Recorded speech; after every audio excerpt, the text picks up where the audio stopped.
மிகப்பெரிய எதிர்பார்ப்பில் வர படம் தான் ஆடு ஜீவிதம் த கோட் லைஃப். பிருத்திவிராஜ் சுகுமாரன் அவர்களோட ஒரு அசுரத்தனமான நடிப்பில் ஒரு பயங்கரமான ஒரு சர்வைவர் த்ரில்லராக வரக்கூடிய இந்த படத்துக்கு ஒரு மிகப்பெரிய எதிர்பார்ப்பு இருக்குது.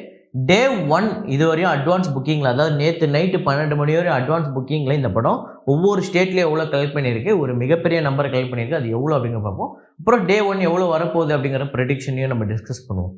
அப்புறம் போன வாரம் வந்த தமிழ் படங்கள், ஹிந்தி படங்கள், முக்கியமாக ஹிந்தி படங்களும் மலையாள படங்கள் எவ்வளோ லாபம் வந்திருக்கு அப்படிங்கிற பார்ப்போம். ரெபல் எவ்வளோ கலெக்ஷன் இதுவரையும் வந்திருக்கு அப்படிங்கிற பார்ப்போம். டாப் 5 தமிழ்நாடு நேற்று கலெக்ஷன். ஸோ இது எல்லாத்தையுமே இந்த வீடியோவில் டிஸ்கஸ் பண்ணுவோம். ஸோ வீடியோக்குள்ளே போகிறதுக்கு முன்னாடி நம்ம சேனலை நீங்கள் சப்ஸ்கிரைப் பண்ணலாட்டி நான் பண்ணிவிடுங்க, பக்கத்தில் இருக்க பெல் ஐகானை ப்ரெஸ் பண்ணிவிடுங்க. வாங்க வீடியோக்குள்ளே போகலாம்.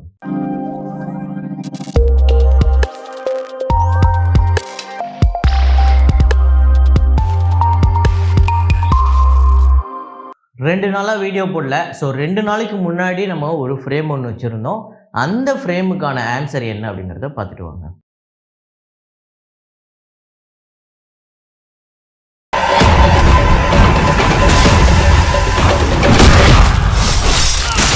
ஆமாங்க, கங்குவா தான். கங்குவாவில் அந்த டீசரில் வரக்கூடிய ஒரு ஃப்ரேம் தான். அதை கரெக்டாக கெஸ் பண்ண முதல் 5 பேர்: ராஜா, குகன்ராஜ், சரவணன், ஆர் கார்த்திக், அப்புறம் சந்தோஷ் த பாஸ். இந்த 5 பேர் தான் முதல்ல கரெக்டாக கெஸ் பண்ணியிருக்காங்க. இன்றைக்கி ஒரு ஃப்ரேம் ஒன்று வச்சுருக்கேன், கெஸ் பண்ணுங்கள்.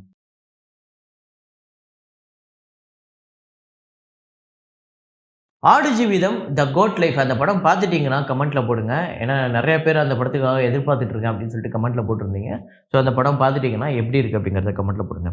டியூன் 2 அந்த படத்தோட 27வது நாள் வசூல் இந்தியாவில் 10 லட்சம், வேர்ல்டு வைடு $1.6 மில்லியன், 28 கோடியே 83 லட்சம் இந்தியாலையும், $579.9 மில்லியன் இந்த படம் டோட்டலாக கலெக்ட் பண்ணியிருக்கு. அப்புறம் குங்ஃபு பாண்டா 4 அந்த படத்தோட இந்தியாவில் டே 13 88 லட்சம், வேர்ல்டு வைடு டே 20 $4.6 மில்லியன். ஸோ டோட்டலாக இந்தியா முழுக்க 33 கோடியே 21 லட்சமும், வேர்ல்டு வைடு $283.1 மில்லியன். அப்புறம் ஒரு பஞ்சாபி மூவி ஒன்று இருந்தது ரீசெண்டாக, அதை பற்றி நம்ம பேசியிருந்தோம். ஜாட் நூ சுடில் டக்ரி. இந்தியாவில் இந்த படம் 13வது நாள் 43 லட்சமும், வேர்ல்டு வைடு 45 லட்சமும் வசூல் பண்ணியிருக்கு. இந்தியா முழுக்க 11 கோடியே 27 லட்சமும், வேர்ல்டு வைடு 11 கோடியே 46 லட்சம், 9 கோடி இந்த படத்தோட பட்ஜெட்டு. தேட்ரிக்கல் ரைட்ஸ் 5 கோடிக்கு போயிருக்கு. ஷேர் 6 கோடியே 19 லட்சம். ஸோ 1 கோடியே 19 லட்சம் இந்த படம் ப்ராஃபிட் எடுத்திருக்கு. இன்னுமே நல்லா தான் போய்கிட்டு இருக்கு. ஒரு சூப்பர் கலெக்ஷன் எடுத்திருக்கு. ஆர்டிகல் 370 இந்த படம் 100 கோடிக்கு மேலே வசூல் வந்துருந்துச்சு. எவ்வளோ லாபம் வந்திருக்கு அப்படிங்கிறது பார்ப்போம். அதாவது டிஸ்ட்ரிபியூட்டர் ப்ராஃபிட். டே 34 இந்தியாவில் 17 லட்சம், வேர்ல்டு வைடு 18 லட்சம், இந்தியா முழுக்க 85 கோடியே 21 லட்சமும், வேர்ல்டு வைடு 101 கோடியே 12 லட்சம். அப்புறம் பட்ஜெட் 35 கோடி, 25 கோடிக்கு தேட்டர்கள் ரைட்ஸ் போயிருந்தது.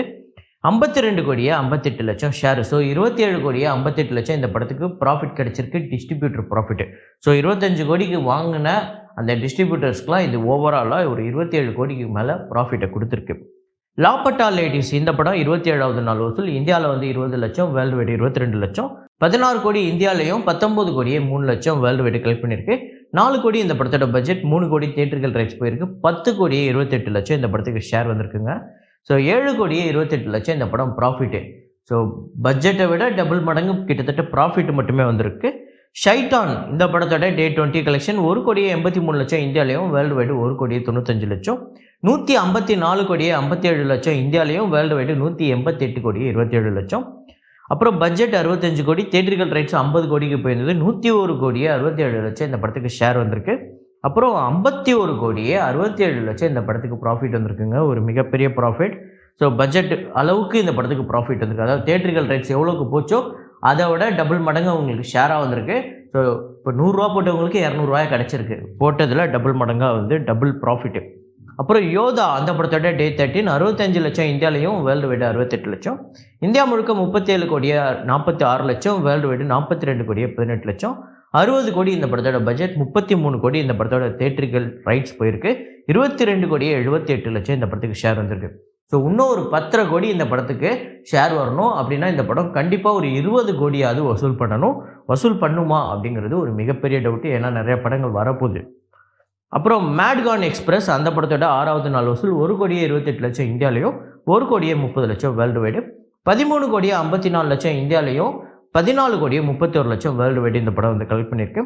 அப்புறம் ஸ்வதந்திரியா வீர சாவர்கர் அப்படிங்கிற படம் டே 6 98 லட்சம் இந்தியாலையும், 1 கோடி வேர்ல்டு வைடு கலெக்ட் பண்ணியிருக்கு. 10,64,00,000 இந்தியாலையும், வேர்ல்டு வைடு 11,48,00,000. அப்புறம் ஓம் பீம் புஷ் அப்படிங்கிற தெலுங்கு படம் டே 6 ஆந்திரா தெலுங்கானாவில் 91,00,000, 93,00,000 வேர்ல்டு வைடு கலெக்ட் பண்ணியிருக்கு. 11,05,00,000 ஆந்திரா தெலுங்கானாலையும், வேர்ல்டு வைடு 14,01,00,000 வசூல் பண்ணியிருக்கு. அஞ்ச கல்ல கொக்கன் இந்த படத்தோட டே 13 10,00,000 கேரளாலையும், 11,00,000 வேர்ல்டு வைடு கலெக்ட் பண்ணியிருக்கு. 2,82,00,000 உலகம் முழுக்க இந்த படம் வசூல் பண்ணியிருக்கு. 3 கோடி இந்த படத்தோட பட்ஜெட்டு. 1,65,00,000 இந்த படத்துக்கு தியேட்டர்கள் ரைட்ஸ் போயிருக்கு. இதுவரையும் 1,49,00,000 ஷேர் வந்திருக்கு. ஸோ இன்னும் ஒரு 30,00,000 இந்த படம் வசூல் பண்ணிச்சுன்னா இந்த படம் ஒரு வெற்றி படமாக அமையுது.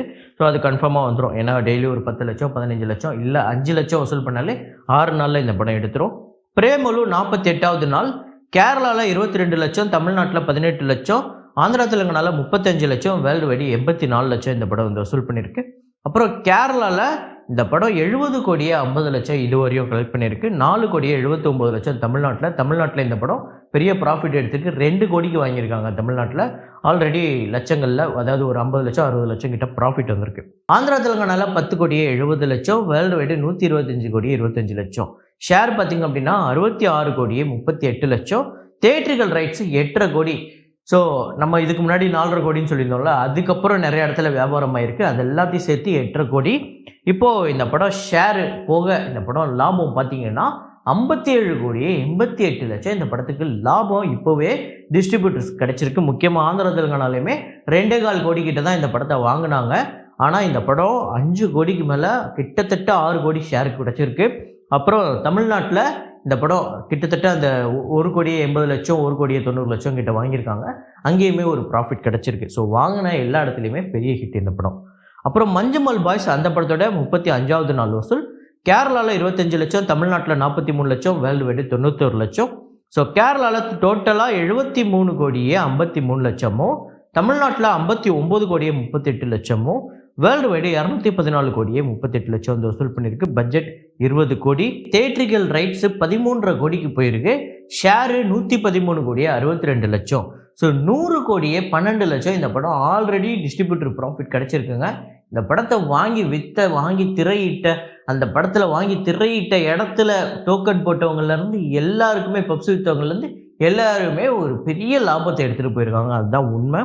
அப்புறம் ரெபல் அந்த படத்தோட டே 6 கலெக்ஷன் தமிழ்நாட்டில் 42,00,000, வேர்ல்டு வைடு 44,00,000. 2,90,00,000 தமிழ்நாட்டிலையும், வேர்ல்டு வைடு 3,09,00,000 வசூல் பண்ணியிருக்கு. இந்த படம் 4 கோடிக்கு தியேட்டர்கள் ரைட்ஸ் போயிருக்கு. கண்டிப்பாக இந்த படம் ஒரு 7,5 கோடி 8 கோடியாவது வசூல் பண்ணணும். ஆனால் 3 கோடி தான் வசூல் பண்ணியிருக்கு 6 நாளில். அதுக்கப்புறம் இந்த வாரம் கோட் லைஃப் தான் எனக்கு தெரிஞ்சு தமிழ்நாட்டில் பெரிய வசூல் எடுக்கும்னு நினைக்கிறேன். ஸோ அதை தாண்டி வேறு ஏதாவது படம் இல்லை ரெபல்லே எடுக்குதா இல்லையா அப்படிங்கிறத பார்ப்போம். டாப் 5 தமிழ்நாடு மஞ்சுமல் பாய்ஸ் தான் ஃபஸ்ட் இடத்துல இருக்குது 43,00,000. 2வது இடத்துல கொஞ்சம் கம்மியாக இருக்குது, ஒரே 1,00,000 42,00,000 ரெபல். பிரேமலு 18,00,000, குங்ஃபு பாண்டா 4 8,00,000, அப்புறம் டியூன் 2 2,50,000. ஸோ இதுதான் நேற்று தமிழ்நாடு டாப் 5. அப்புறம் ஆடு ஜீவிதம் த கோட் லைஃப் இந்த படத்தோட அட்வான்ஸ் புக்கிங் எந்த அளவுக்கு இருக்குது அப்படின்னு பார்த்தீங்கன்னா, ரீசெண்டாக ரிலீஸ் ஆகி ஒரு ஓப்பனிங் பயங்கரமாக இருந்தது. அதுக்கப்புறம் அது தோல்வி படமாக தான் அமைஞ்சுது. மலைக்கோட்டை வாலிபன், ஸோ மோகன்லால் அவர்களோட படம். அந்த படத்துக்கு பார்த்திங்க அப்படின்னா ஓப்பனிங் பெருசாக இருந்தது. ஸோ கேரளாலே ஒரு பெரிய கலெக்ஷன் இருந்தது. இந்த படத்துக்கு அட்வான்ஸ் புக்கிங் ஸோ கிட்டத்தட்ட அதுக்கு நிகராக இருக்குது. கேரளாவில் 3,52,00,000 இந்த படம் கேரளாவில் புக் ஆகிருக்கு. அப்புறம் ஆந்திரா தெலுங்கானாவில் 24,00,000, தமிழ்நாட்டில் 58,00,000, கர்நாடகாவில் 64,00,000, ரெஸ்ட் ஆஃப் இந்தியாவில் 15,00,000, ஓவர்சீஸில் 3,77,00,000, 8,90,00,000 ஒரு மிகப்பெரிய அட்வான்ஸ் புக்கிங் நம்பரை கலெக்ட் பண்ணியிருக்கு நேற்று. இந்த படம் கண்டிப்பாக ஒரு 14, 15, 16 வரையுமே இந்த படம் டே 1 கலெக்ட் பண்ணுறதுக்கு வாய்ப்பு இருக்குது. அதுக்கப்புறம் இந்த படம் கன்ஃபார்மாக ஒரு 100 கோடி படமாக இருக்கும். அதாவது 100 கோடி கலெக்ஷன் படமாக இது அமையும் அப்படிங்கிறது நிறைய பேர் சொல்கிறாங்க. ஏன்னா இந்த படத்தோட பட்ஜெட்டுமே ரொம்ப பெருசு, கிட்டத்தட்ட 80 கோடி அப்படிங்கிற மாதிரி நானும் நிறைய இடத்துல பார்த்தேன். டைம்ஸ் ஆஃப் இந்தியா கூட போட்டிருக்காங்க, இதுதான் மலையாளம்லே அதிக பட்ஜெட் திரைப்படம் அப்படின்னு போட்டிருக்காங்க. ஏன்னா பார்க்குறதுக்கு இது என்ன வரும், பாலைவனத்தில் தானே எடுத்திருக்காங்கன்னா அதுக்கு ஏற்ற கேமரா யூஸ் பண்ணணும், அதுக்கு நிறைய டெக்னாலஜி ரொம்ப மெனக்கெடணும். ஸோ ஏகப்பட்ட வேலை இருக்குது. ஸோ பட்ஜெட் இந்த படத்துக்கு இழுக்க தான் செய்யும். ஸோ எவ்வளோ பட்ஜெட் அப்படிங்கிறதெல்லாம் தெளிவாக நம்ம நாளைக்கு வீடியோவில் இந்த படம் டே 1 கலெக்ஷன் எவ்வளோ அப்படிங்கிறதெல்லாம் பார்ப்போம். ஸோ இந்த படம் பார்த்துருந்தீங்கன்னா கமெண்ட்டில் போடுங்க. இந்த படம் டே 1 எந்த அளவுக்கு கலெக்ட் பண்ணும் அப்படின்னு நீங்கள் நினைக்கிறீங்க அப்படிங்கிறத கமெண்ட்டில் போடுங்க. ஸோ இதே மாதிரி ஒரு வீடியோவில் இதே மாதிரி கலெக்ஷன் ரிப்போர்ட்டில் மீண்டும் நான் உங்களை சந்திக்கிறேன். Signing off Rahman.